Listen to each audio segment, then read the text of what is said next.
Il y avait dans une de nos jolies régions, je ne vous dirai pas laquelle, mais j'ai promis le secret, un lac, un très beau lac. Des arbres magnifiques le bordaient, des saules pleureurs, des chênes, des aules. Et dans les branches, il y avait de jolis oiseaux qui voletaient et piaillaient. Il y avait des familles qui pique-niquaient gaiement.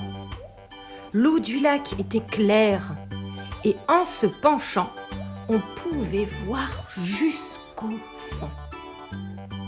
Et précisément, au fond du lac, il y avait des forêts aquatiques, des épaves de bateaux, des prairies de petites algues. Dans cette eau cristalline aussi, il y avait des poissons, des carpes énormes qui se promenaient avec lenteur. Elles broutaient paresseusement les algues à leur portée. « Tiens, là, regarde, il y a un jeune brochet qui se tient en embuscade. Et puis, plein de petits trucs arc-en-ciel qui nagent dans tous les sens. Mais quoi ? Mais, il y en a un qui pousse un bouchon de sa bouche. Il est suivi par une dizaine, tandis que d'autres, en face, essayent de le contrer. Il feinte, il passe à gauche, il passe à droite, et d'un coup de queue, il tire. Et l'équipe le félicite. Ouais. Il jouait à quoi au juste ? Au foot, enfin. Un drôle de foot avec des nageoires, avec la queue, la bouche. Enfin, bon, ils avaient l'air de bien s'amuser. C'est alors que vint un barbeau, vénérable, avec ses gardes. Il avait une petite couronne sur la tête, un peu de guingois, car on venait de le réveiller de sa sieste en urgence. Vite, vite, rentrez chez vous, c'est l'heure. Mais laissez-nous jouer encore un peu. Non, rentrez tout de suite, je vous le commande.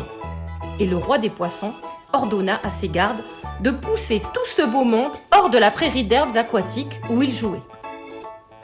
Quelques minutes après, quelques petits poissons polissons revinrent jouer et on les entendait. Ah, ces vieux, ils ne nous comprennent pas. La barbe, le vieux barbeau. Nous, on veut faire ce qui nous plaît. Et puis, c'est eux-mêmes qui disent que le sport, c'est bon pour la santé. Pourtant, s'ils avaient levé la tête, ils auraient vu l'ombre du bateau et les rames. Floc, floc, floc.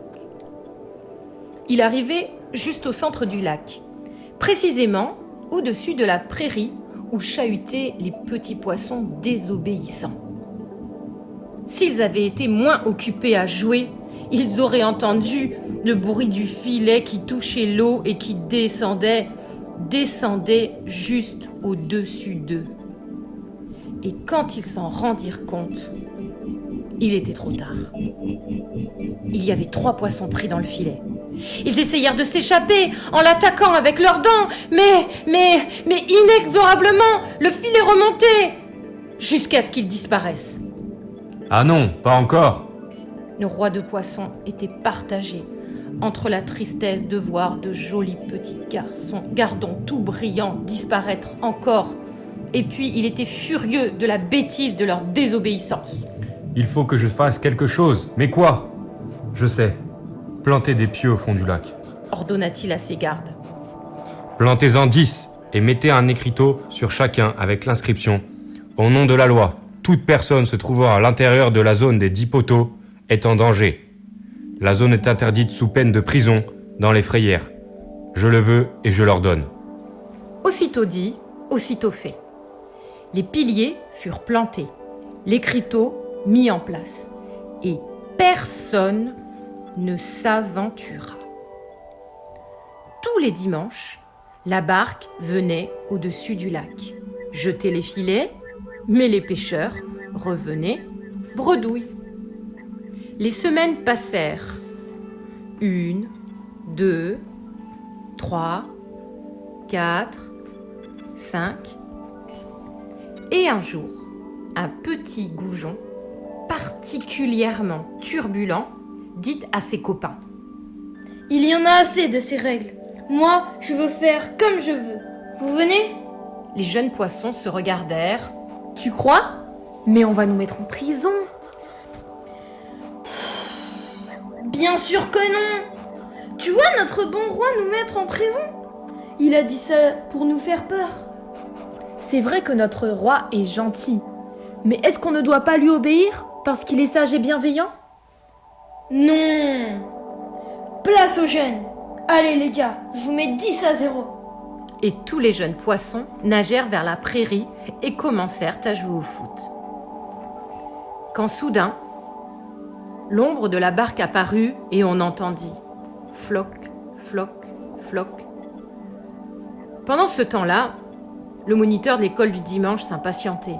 Mais où sont-ils donc passés? Ils devraient être là, à chanter, à lire. Et tout à coup, il comprit. Non! Ils ont pas fait ça!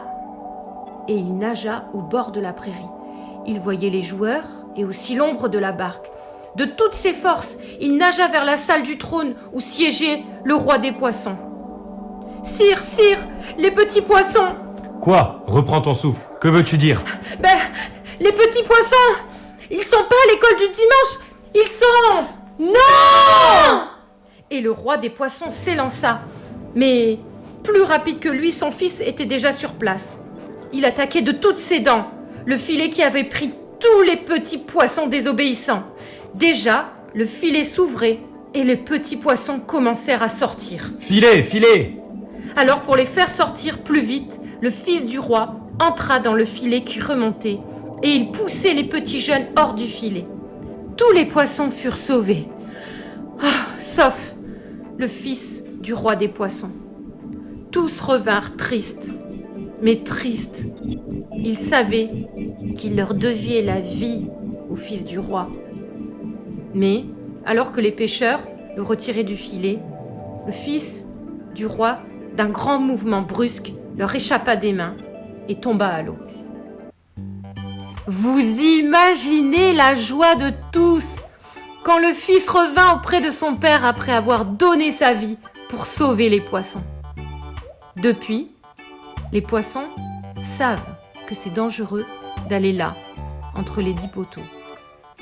Ils n'y vont plus, pas seulement par devoir d'obéissance, mais par reconnaissance pour celui qui était prêt à donner sa vie pour eux. Cette histoire, elle n'a jamais existé. Et pourtant, est-ce que cela ne vous rappelle pas une autre histoire? Bien vraie cette fois. Quelle est cette barque qui vient chercher les poissons? Quel est ce filet qui les prend au piège? Qui est le roi des poissons? Qui sont les 10 poteaux? Qui est le fils